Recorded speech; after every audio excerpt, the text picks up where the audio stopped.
All right. So you saw the last episode. We talked about being professional when it comes to being laid off, losing your job, whether it's rightful termination or especially if it's wrongful termination, right? Or misunderstanding between C-suite CEOs. It's imperative that you stay professional. We heard that. But a lot of you might be thinking, well, how do I do that? Right. And if you heard Doc say it was organic, it was natural, it's who he is. It was his word given from the beginning when he signed the contract to work with the company to make sure he delivered. And that's what he was going to stick to. Right. You might feel that same way, but right now the emotions are running, right? Because you got let go wrongfully. You've been at the position for a few years. You invested your money differently. You had to take care of family, taking care of family, money's tight, things happen. So now you're emotionally invested in it. So it's kind of throwing you off a little bit because you're like, look, I didn't cause this. I didn't do anything wrong. I was showing up on time. How did I lose my job? And how am I losing it? Whether they give you a few weeks to still be there or they're letting you go right now, right? But especially they're letting you stay for a little while. You're trying to figure out how can you be professional, right? If it's not an organic, natural thing for you to say, hey, I want to retaliate. And retaliation doesn't mean like you're going to go off the cuff. If you heard in the interview where Doc was talking about, he saw a clip on social media where a lady went to a buffet, where she got fired from, I guess, a restaurant, went to the buffet, poured the milk out and all this other stuff, right? You're not going to be that person, true enough, but you still want to make sure that the way in which you're delivering yourself is excellent for you, not so much for the company, because again, there's about to be a parting of ways, wrongfully or not. You want to make sure you don't burn bridges, and you're trying to figure out how to do that. Well, it's easy to say, just do it, right? Just fucking do it. It's easy to say that, but then it's like, well, how do I apply this? And so what I always talk about is the importance of making sure you have a routine that you go to that fortifies you and builds you on certain habits so you can deliver when it's necessary to deliver the proper deliverables, right? And so what does that mean? That means it's important for you to understand your routine has to be something that is going to make you focus on delivering excellence when no one's watching. That's how you be professional when someone's watching, especially if it's not the ideal situation or circumstance. So, what does that look like? That looks like what I always say with the routine, and the other phrase is putting your mask on first. It's important for you to understand that putting your mask on first and developing a routine that works for you on a daily basis is vital to being able to show up when things are helter-skelter, things are not correct, and more importantly, when things are not correct in your emotions, not just on the outside external things that are forcing you to get, uneven or frustrated or unearthing the stability that you had in place, right? So, routine, making sure you're putting in things in place that are going to allow you to represent the best of yourself when things get shaky. So, it looks like this. I know you guys have heard about meditation because I've said this before.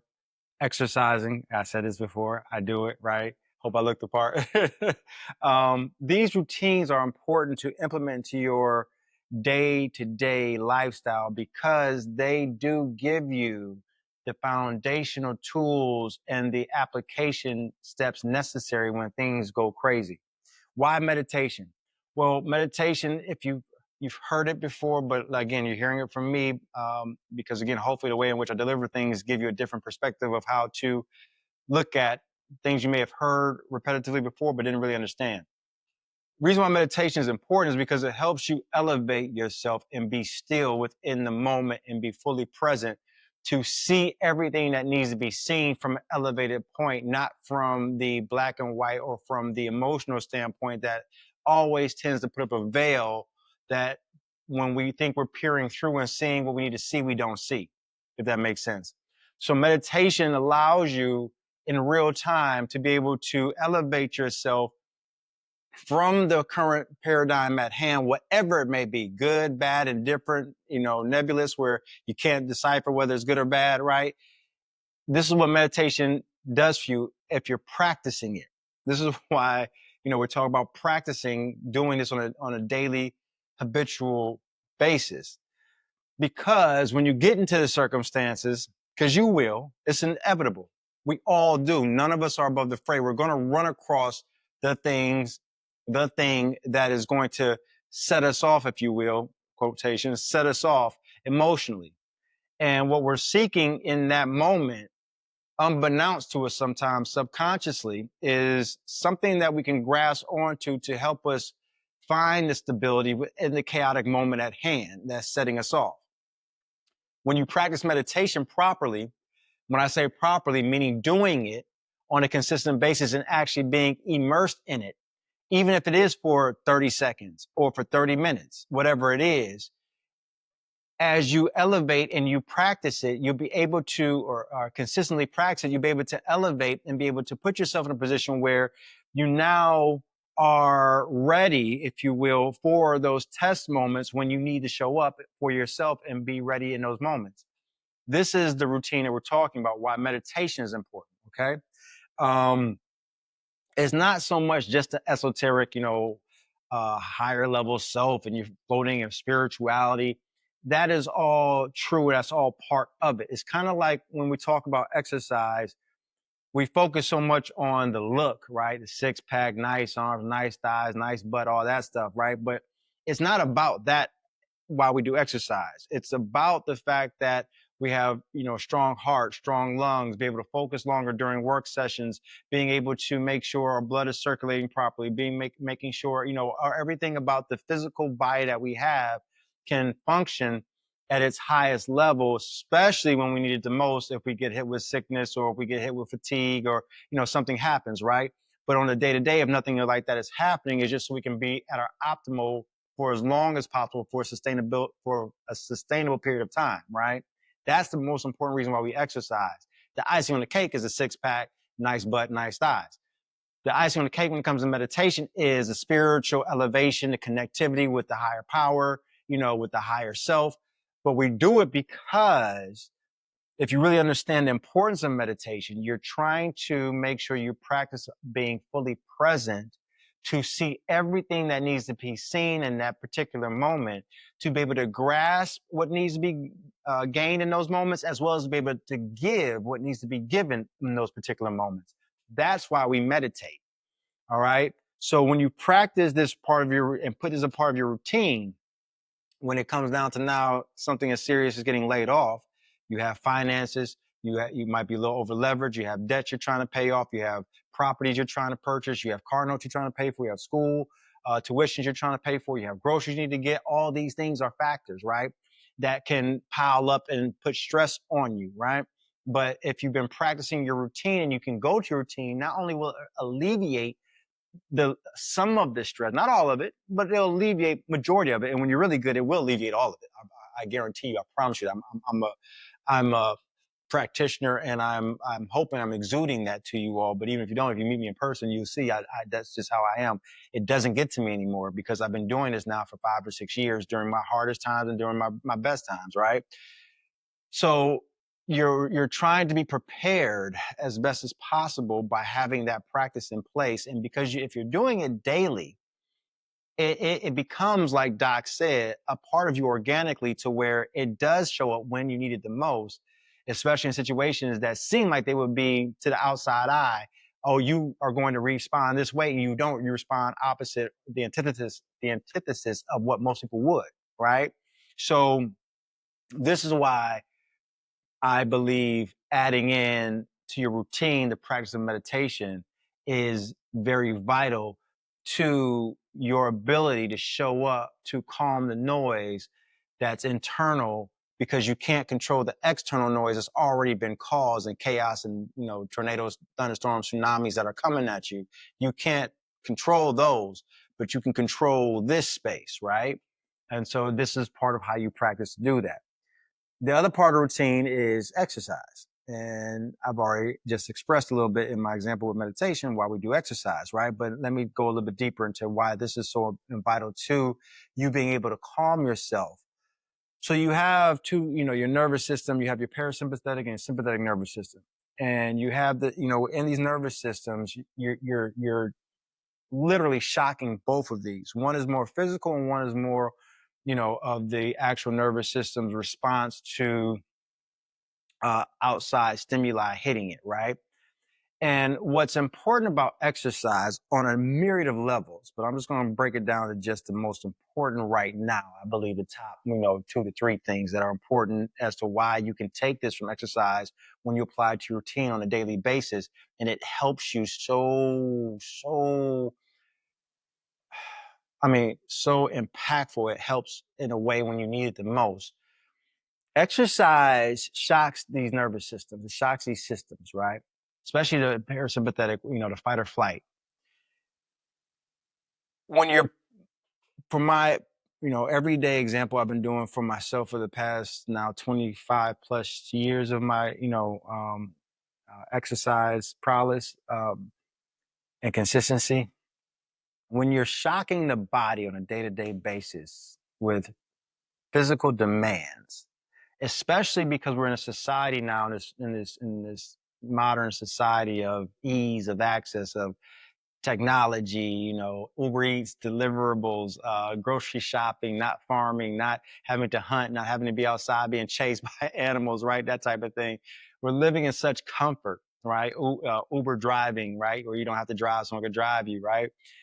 You're no longer having to stay alert, where your fight or flight has to be ready to go, right?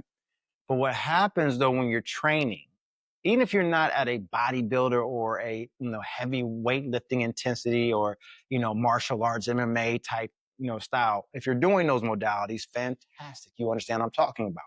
If you're not doing those modalities to that intensity, but you're doing Pilates, you're doing the yoga, you're doing a cycle class, you're still starting to understand a little bit with that, especially if you're pushing yourself in those modalities. I'm not saying those modalities can't put the level of strain on the body necessary for you to shock your system, because it can. Those modalities very much so can.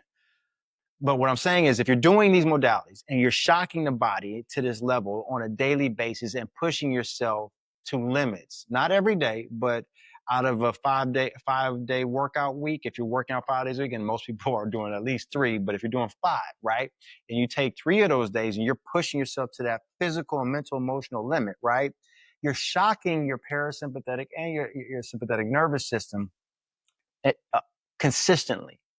And so what happens is you start to train yourself to kind of be ready. And I mean, kind of, because it depends again on your intensity level with this. Is why I started talking about the modalities, right? In my case, I'm always ready because I shock myself daily. I'm really pushing my body in my workouts for my 60, no longer than 70-minute workouts to the limit, right? I'm forcing my body to respond. So my fight or flight is consistently being pressed, right? So therefore, if I get a phone call from a client that, is paying us, 800,000, annually for, taking care of a client of theirs, or, one of our candidates, and one of my candidates falls out, and I'm paying them, 275,000 a year, 300K a year, and they decide to leave. I'm not, randomly, I'm not, sitting here in oh my God, what do I do? I need to replace. Okay, now I need to get the team together. We need to, we call the client, tell them, let them know. We need to try to replace them. We need to find this, we need to get the candidates. What's the Rolodex look like? There's no rush to it. It's understanding what needs to be done, but it's not a fear factor that's shocking me in a way where I now start to respond wrongfully. If something goes wrong with my daughter, if she's in college and she gets in the car accident or something, it's not like the response is immediate, like, oh my God, this is something that I like. No, by no means, but my body is prepared for these things that we hope don't happen. But unfortunately in life, we understand life is entropy. Chaos is going to happen.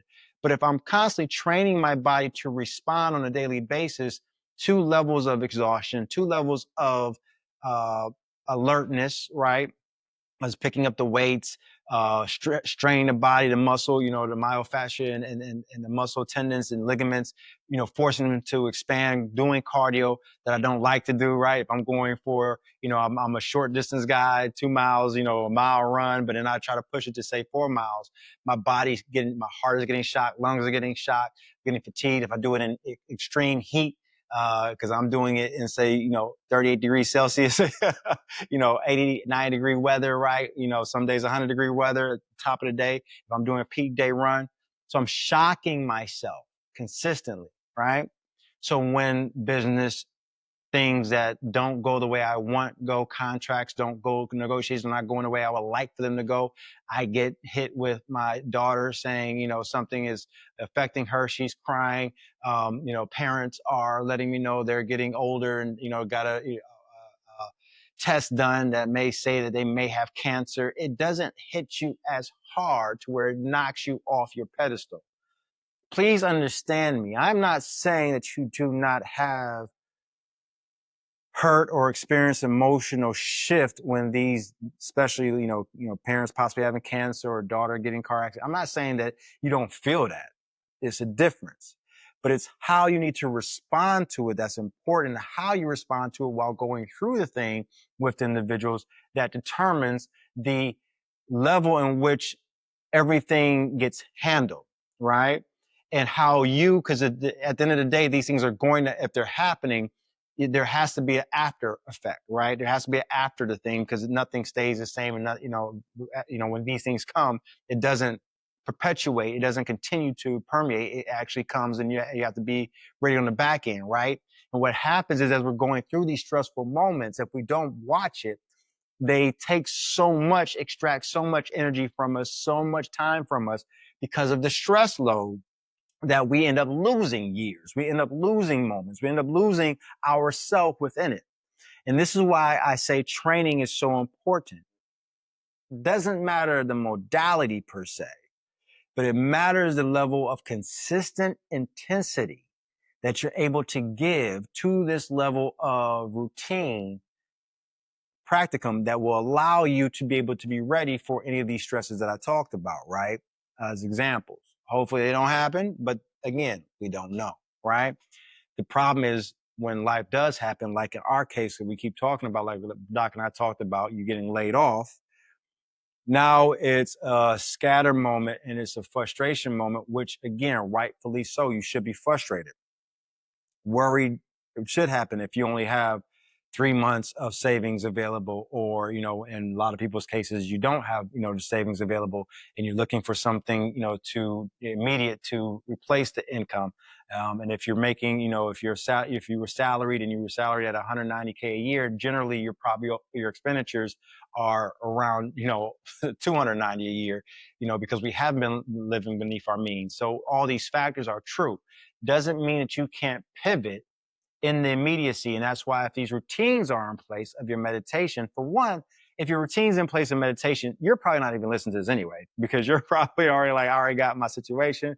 I know this is temporary. I got my game plan in place. And if you've been living it with the routines of meditation, exercise, reading, investing, listening to things that are going to, like Higher Power Tech podcast, you've already put things in place anyway to where you can ride this out, economically, until you find the thing, because you're doing the right things to attract the right energy to you, right?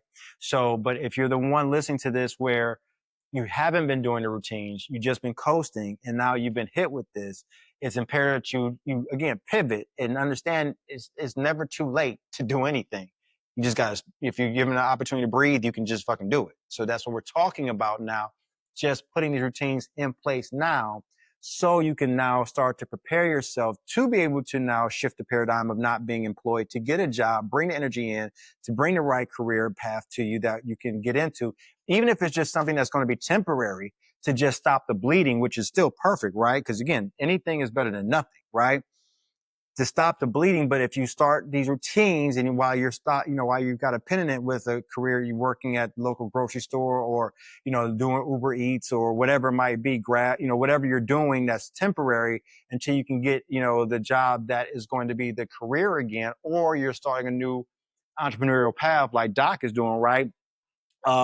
but that takes time to grow. That takes a minimum, I don't give a fuck who you are, it takes a minimum of 24, 36 months for it to even start to bring in, anything of sustenance that will allow you to say, especially if you're, losing a salary of anything over 150K a year, and you're just now starting the process of wanting to shift into something that's entrepreneur, it's going to take some time for it to actually, work. I'm not saying it won't be successful, soon. I'm saying that again, realistically though, to be able to bring in something that you can tangibly live off of respectfully, especially if you're out of work and you're, needing income, whatever you are making, you don't want to be back in this position again, in less than, 2 years, 3 years, right? 36 months, right?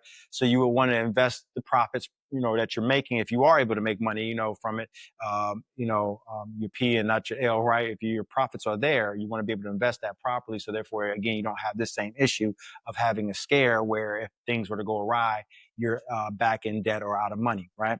So, but putting these routines in place, meditation, exercise, not only disciplining yourself to stay consistent with them during these tough times, and especially during the tough times.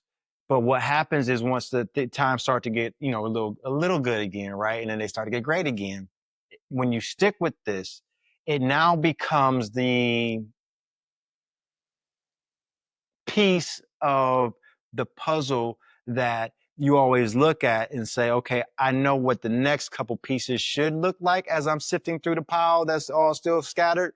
And you're okay because you know you have a focal point of I know where to go to stay centered and know that I can put the proper pieces in place with this crazy puzzle that I'm trying to put together of, 10,000 pieces, right? If that makes sense with my little analogy. So it's imperative that you understand developing a routine, putting your mask on first by doing these routines will help you in the chaos, will help you with the craziness that's going around you.